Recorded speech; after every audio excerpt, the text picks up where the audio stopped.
Hi everyone, so I'm here right now. Actually, I just want to make this different video. Today, I'm actually going to make this video about a review of this book series.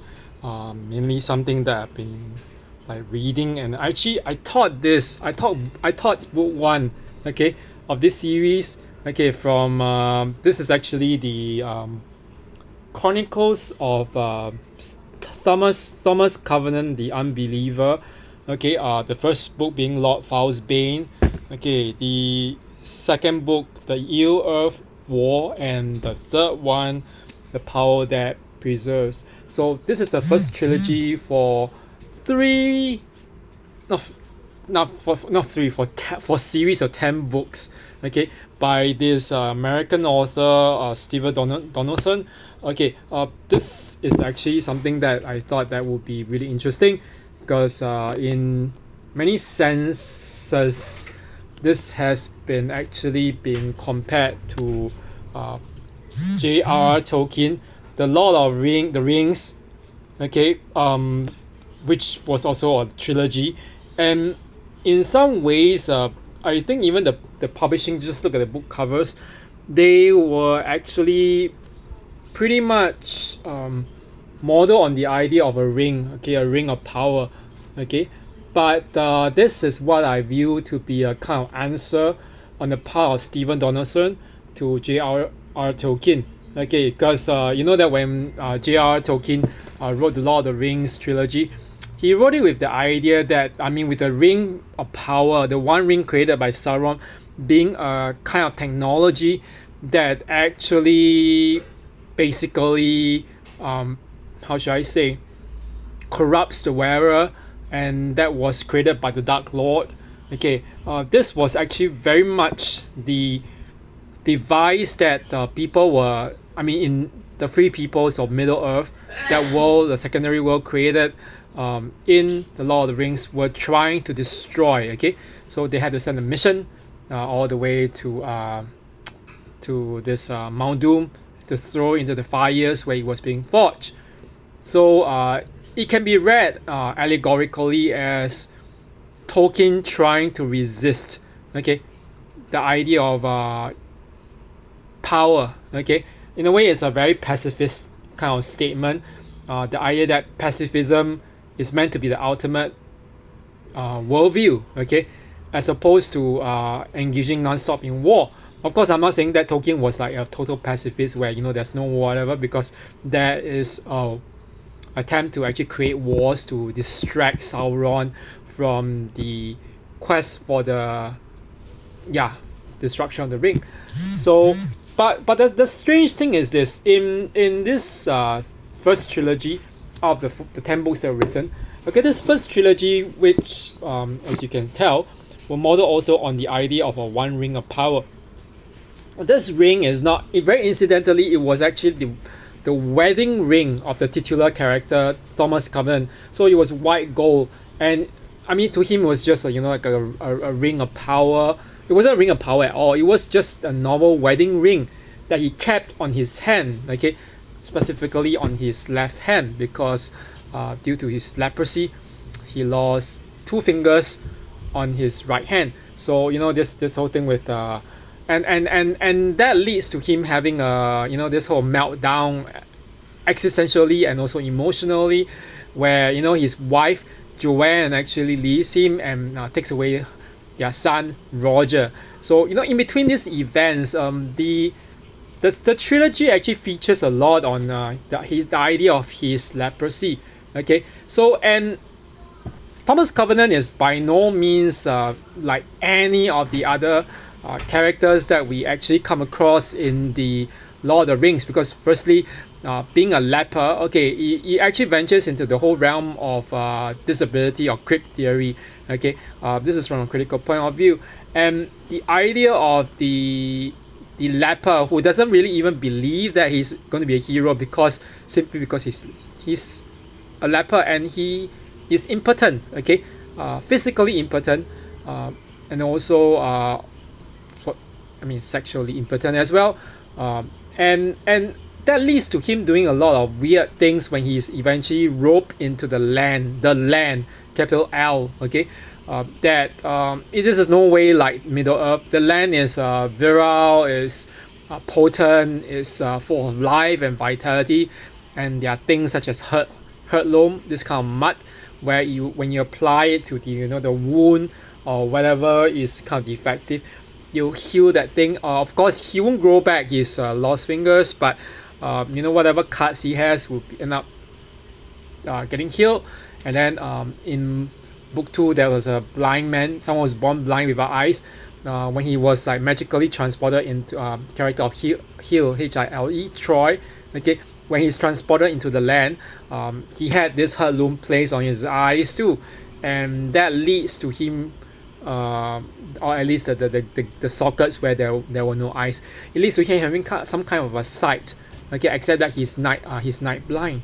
So it's kind of weird with this whole idea of obviously the secondary world. This is very different from Lord of the Rings, because Lord of the Rings is very much high fantasy in the aspect that the characters don't need to travel from our world to Middle Earth. Okay, Middle Earth is self-sufficient, self-subsistent by itself. Okay, and it can just survive. Let's just say if our world ends, whatever, Middle Earth is just there. Okay, it's the other world. Okay, but in the land itself is actually kind of like metaphorically and allegorically, it is the inverse of the leprosy that Thomas Covenant actually experiences. So I was talking a lot about this thing about in my lectures about the applicability of crypt theory and disability theory, which I'm not going to actually bring up today. But what else about the leprosy? The leprosy is also the idea of this hypervigilance, because Thomas Covenant has to do this visual survey of extremities. He calls it a VSE. Every time throughout the first 3 books, or even into the fourth book, which I'm actually just starting to read, The Wounded Land, which is the second trilogy again. Okay, I bought the book 5 as well, the 1-3.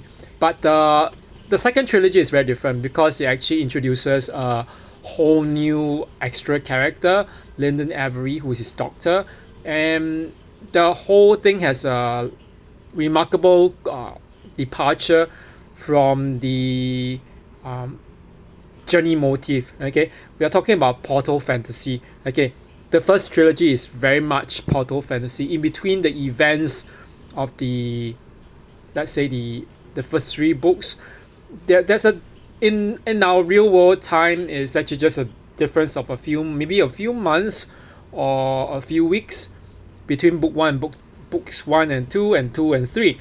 But in the land itself, okay, time passes by really, really fast comparatively. So between book 1 and 2, there's about, I think, 40 years? 40 years. And between book 2 and 3, that is actually about maybe 10 years. Okay, so there's this whole idea that time is very different in that secondary world of the land. And of course, the thing about Thomas Covenant being the unbeliever, okay, there are certain like motifs which are remarkable departures from fantasy. So you have the idea of that ring of power, which is just his wedding ring. He doesn't believe that he has any power, but in the land, it's believed to be white gold, which is magical, and which is basically the source or the vessel for this thing called wild magic.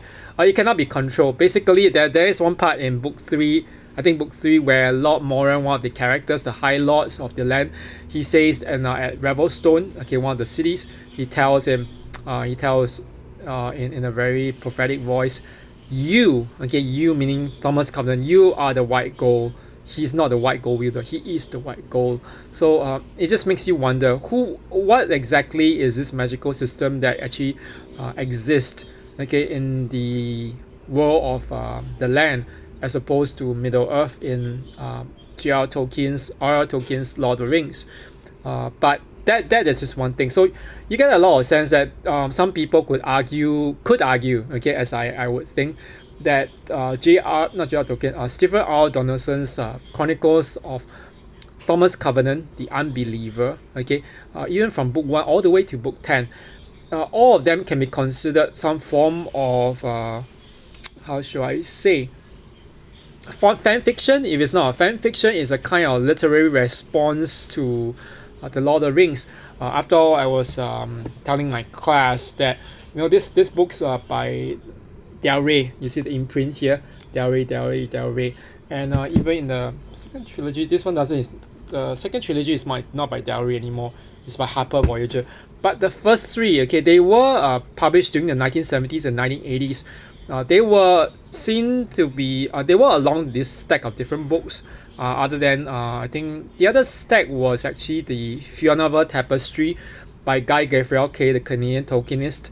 Okay, so this trilogy is the other one, which actually was sitting right on the desktop of the desk of the publishing magnate mogul, okay, Lester Del Rey, which incidentally is not even his real name, okay, it's not his real biological name. It was something that he coined himself, okay. He had a lot of different names, and then okay, but that's another issue. But the issue was that okay, back to this whole idea of the unbeliever. So Thomas Covenant obviously doesn't really believe that he's in the land. He keeps on thinking it's significant not just on account of his leprosy, but also on account of his disbelief. He keeps on thinking, I am in this dream. I'm having all these hallucinations. If I basically shave, sometimes like for example, when he shaves with the knife of the blade given to him by Atiran, who's the mother of Lena. Okay, he just thinks, oh, you know what? I don't know whether I'm having a dream or hallucination, because after I get back to this normal reality in my world, after this, I know that, you know what? If I still have my beard, I know that this shaving is just a dream. It's part of the dream state I'm in. Okay, so it's kind of a very, I would say, in a way, it's kind of counterintuitive, but a lot of this whole thing plays with the idea of bad faith. Okay, I call it mauvaise foi. Okay, mauvaise foi basically is bad faith, that you know that you accept something, but not because you really believe in it, but because it's just the only way out. Okay, and that's what bad faith is, kind of to a certain extent. You kind of you're just skeptical about it, or cynical, because you don't think that anything is going to pan out anyway. And this is very much what Thomas Covenant actually does. That's where it actually differs. As I said, there is a very radical departure from the high fantasy genre, where characters like, okay, the main character, even the titular character, he is an unbeliever. He doesn't believe that it's a real world. So basically, he's called the Unbeliever for a reason. Okay, not just because it's alluding to Saint Thomas the Covenant, not Saint Thomas the Apostle. Sorry, Saint Thomas the Apostle, the disciple of Jesus Christ, who didn't believe that he was actually resurrected. He thought it was just a ghost or something, until Jesus told him, "Touch my hands to feel the imprint, the marks of the nails." Okay. So the thing is that right now we have this idea even in evangelical Christianities, where some strange historians or some strange pastors are even doubting whether the body that Jesus Christ had was a real body. It would, maybe he had left his old body behind, and then this is like a spiritual body. I was like, no, this is the Saint Thomas episode in the Thomas the Doubter episode in the Bible, in the Gospels, okay, especially St. John, the book Gospel of St. John, was very much an exact allusion to this whole idea of the physicality of it. So in some ways, the leprosy, or the state of Thomas Covenant's hands, okay, was it the left hand or right hand? I think it's the right hand. Yeah, the right hand, which had two fingers chopped off or falling off because of his leprosy. Okay, that is also another symbol, because in the same way that the nails were signs of the crucifixion, physical signs, okay, even after the resurrection, and despite the healing and the newly resurrected or glorified body, on the other hand, you know that the leprosy, which leads to Thomas Covenant losing his two fingers on one hand, okay, which is the non-ring bearing hand, okay. It leads to this idea of him being, ironically, or at least in a different context, to him being seen as someone else.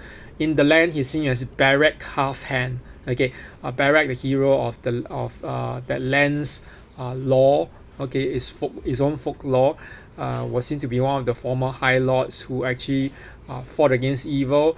But in the battle against this evil dark lord called Lord Foul, he lost two fingers as well. So there was a legend, and which kind of like reminds you of Arthur, where like King Arthur, where that King Arthur was wounded gravely.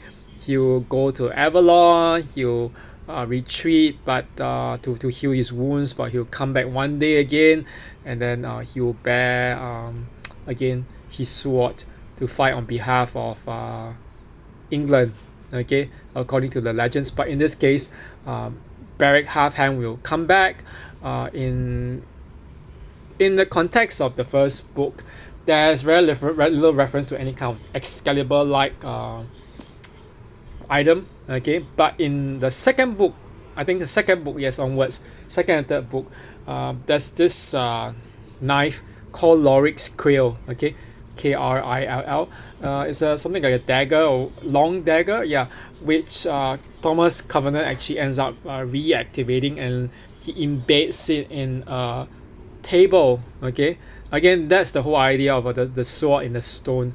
This idea is being reinvented because it wasn't exactly him who actually took out the thing actually after he embedded it there. So it was actually Lord Moram, okay, who took it out and used it in war. But again, there are certain twists and turns in this reinvention of the fantasy genre, especially high fantasy. So it makes you wonder at times, like what I mean. We're talking about the whole idea of a hero, but this character of Thomas Covenant is not just an unbeliever. He's not just an unbeliever.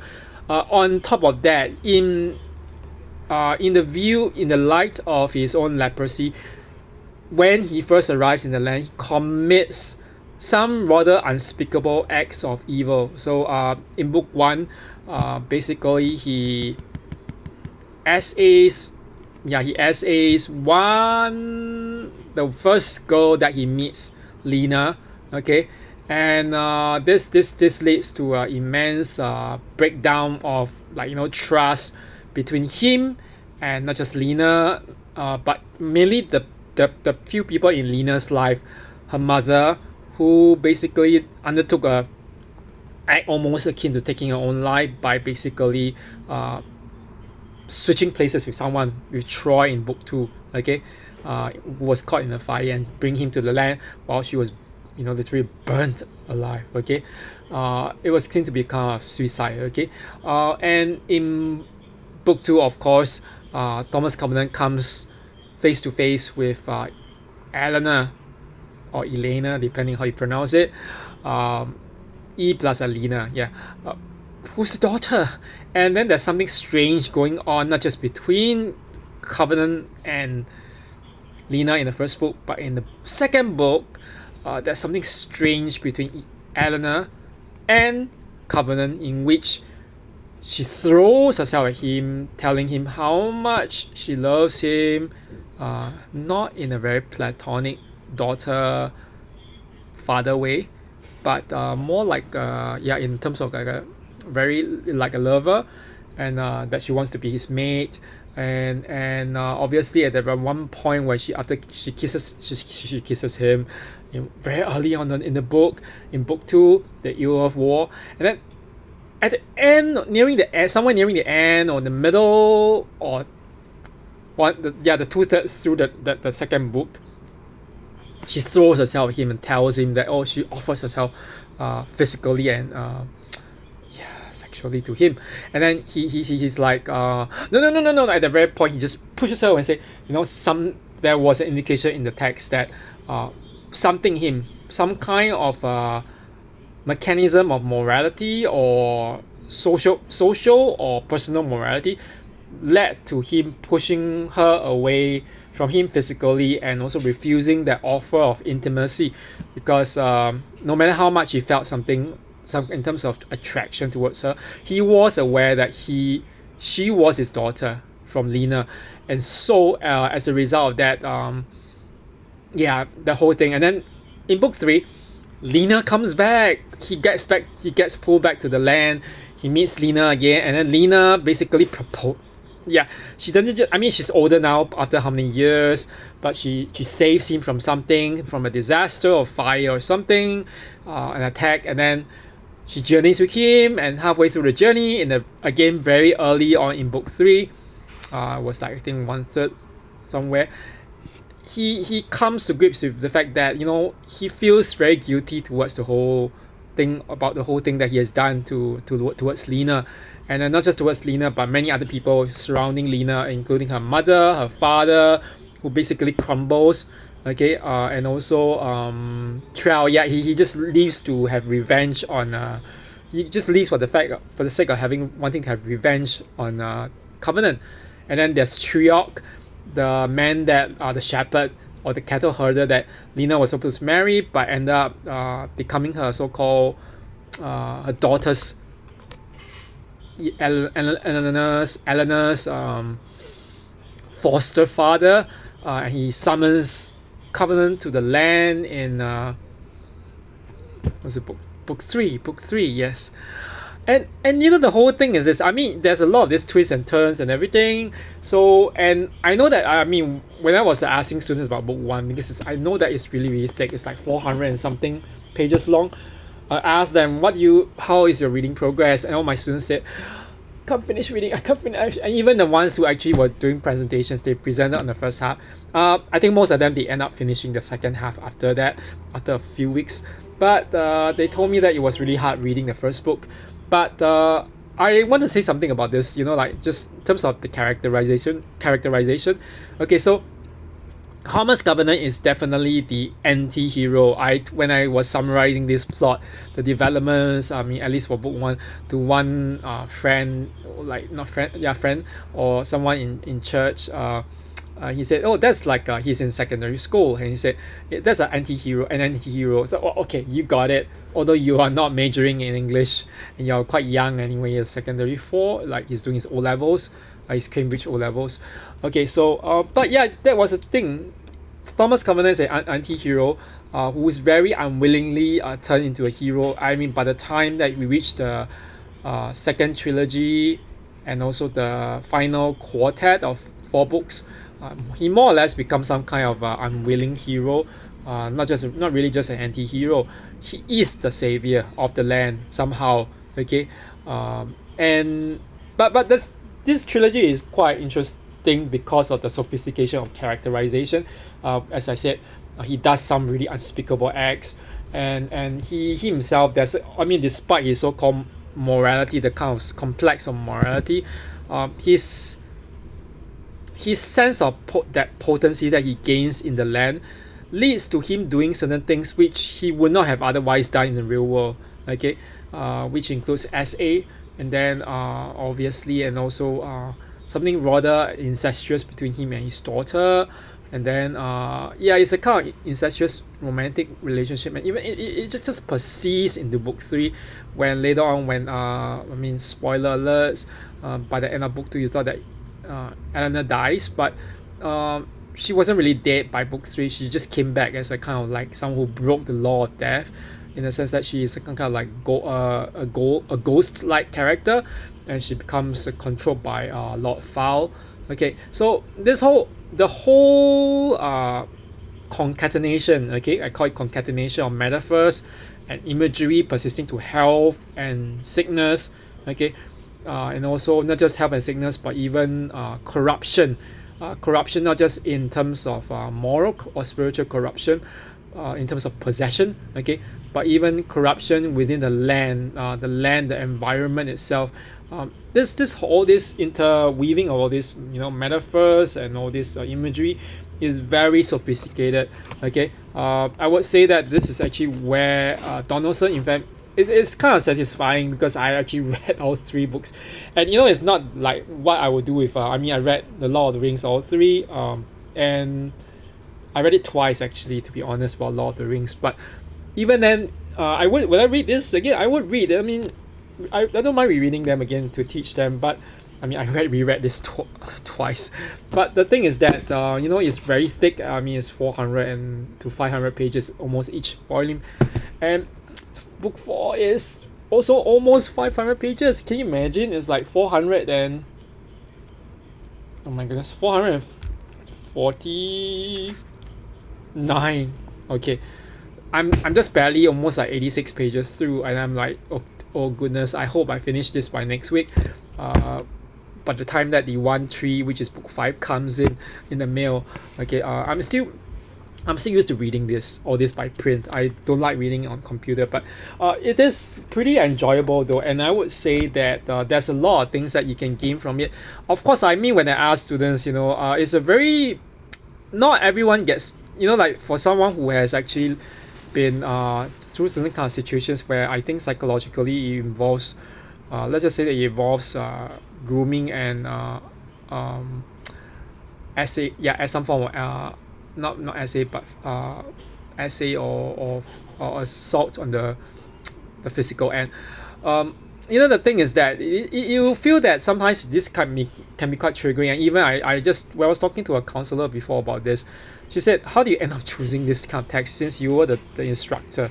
I said, I mean, I wasn't really intentionally doing that per se, but she said it could be subconscious. I don't know whether that's true, but she said part of us, we can't project our trauma onto certain things, and I said, but the thing is this is a very canonical text of fantasy, and despite all that controversy that actually surrounds the trilogy, there's a reason why it's so popular, and it was on the like book 1, Lord Fowl's Bane, even despite that one scene, which is very early on within the first 100 pages of this long 400 pages novel, which included the essay scene. It actually won the world, was it the World or British Fantasy? I think it won the World British Fantasy Award. And it is. I mean, in the 1970s, 1980s, this has to have a kind of cultural traction for a popularity for it to be ranked so well despite that one controversial scene. Okay, and all this, like even books 2 and 3 are so good. And I was like talking to like some other students about this, and they I mean, we don't want to talk about things like our own personal history or whatever we've been through in terms of PTSD and trauma, but it does kind of make you realize Donaldson was writing from his very personal and also religious perspective. He's still alive right now, in his 70s, 77 this year. And if you think about it this way, I was telling one counselor, book 1, what he did in book 1, he follows him throughout, books 2 and 3, and even into book 4. He still mentions this to his doctor. I've done something. Okay, basically he was saying that I S8 Lena, my first friend in the land. Okay, he didn't just S8 her. He did something else more than that. And she was like, okay, big deal. Like, and then the doctor wasn't so shocked. But to Covenant, he follows him throughout. He's like, he basically grapples with the idea of the guilt, the shit, not really the shame, but the guilt. The guilt is the complex. It's the kind of thing that I just told that counselor. One counselor was telling her, this is his original sin. His original sin in the land. Okay, he violates the trust that people have towards him as a hero, or if not a hero, at least as a good person. And he does many other things that are like, making wrong choices, refusing to participate in the war, and of course by book 3, the very end, he really wants to end it all. He was basically kind of destroyed physically with his consciousness floating around when he destroyed the Eel Earth Stone, which is the link to the magical system, whatever, in the land. But it just makes you realize this whole thing with the trilogy is satisfying because it has a lot of this it plays on the idea of one's personal spiritual development, especially in the case of Covenant, that he's always, he's grappling with these ideas of his own guilt, his own sin, that he has done something bad, which he was aware, but yet he tries to keep on, repressing it, especially at the beginning, in the first 150 to first 200 pages of book one. He keeps on hoping, no one will know it, no one will know it, no one will know it, and then but ends up, things travel really fast because obviously, Lena's secretiveness, all her excuses, whatever, and the way she tries to cover it up, led to her mother and her supposed fiance throughout realizing something's wrong. Okay, so and this whole idea about expiation of guilt is a very, very important thing. It follows him throughout the whole series, as I hear.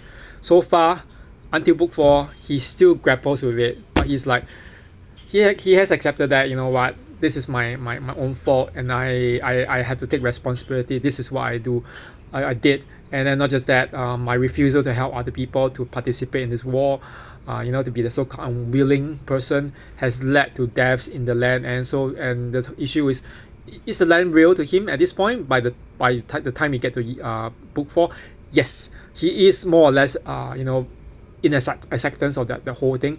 There are also other metaphors, I think, talking about health and not wealth, but health and corruption. Okay, these two, the diametrically opposed themes, health and corruption, foul as opposed to the land. Okay, this can be read in a very psychological state within his mind, but it's not just his whole mind projecting it.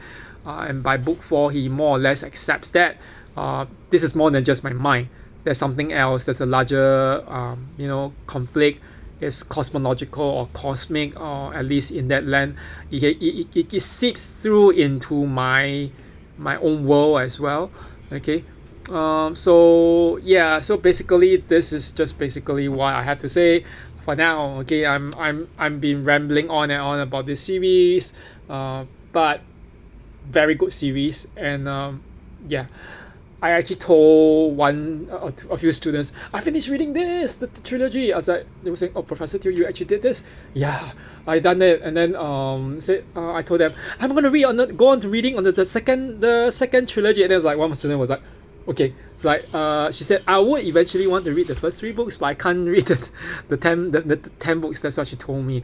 I said, No. I mean, it's up to everyone, in terms of that their reading pace and also their willingness. But I would say though, the first trilogy, highly recommended. And I know that it might trigger some people, especially people who have some issues in terms of like PTSD or whatever, and reading about certain things, episodes which are probably, I wouldn't say it's very safe for adult content. Some people find that very triggering. But for me, from that point of view, I guess that all the more, because if it triggers you, or if it brings out certain things, you might realize, oh, why is that so? You could use it as a way to work out your own emotional baggage or trauma, whatever you call it. Okay, and anyway, that's it for now. Okay, I hope everyone has a good one, and yeah, okay, I'll be back later on when I have time, just to make another review on maybe the second trilogy, or at least this 4th book. Okay, so which is The Wounded Land. Okay, so that's it for now, and have a good one, everyone. Bye bye.